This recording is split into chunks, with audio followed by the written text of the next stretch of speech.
Allah tells us in Surah An-Najm, chapter 53, verses 3 and 4, وَمَا يَنْتِقُ عَنِ الْهَوَىٰ إِنْ هُوَ إِلَّا وَحْيٌ يُوحَىٰ. This means, nor does he speak from his own inclination.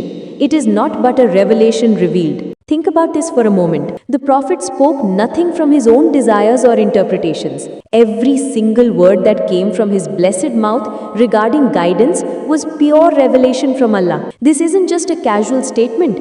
This is Allah Himself testifying to the purity of His messenger's mission. Can you imagine the weight of responsibility? Can you feel the absolute precision required in such a role? But wait, there's more. Allah makes it even clearer in Surah Al-Haqqah, chapter 69, verses 44 to 47. وَلَوْ تَقَوَّلَ عَلَيْنَا بَعْضَ الْأَقَاوِيلِ لَأَخَذْنَا مِنْهُ بِالْيَمِينِ ثُمَّ لَقَطَعْنَا مِنْهُ الْأَوْتِينَ فَأَمَّا مِنْكُمْ مِنْ أَحَدٍ أَنْهُ حَاجِزِينَ. In Bengali, আর যদি সে আমাদের উপর কিছু মিথ্যা কথা আরোপ করত, তাহলে আমরা তার ডান হাত ধরে নিতাম, তারপর তার জীবন দামা কেটে দিতাম, আর তোমাদের মধ্যে কেউ নেই যে তার থেকে থামাতে পারত।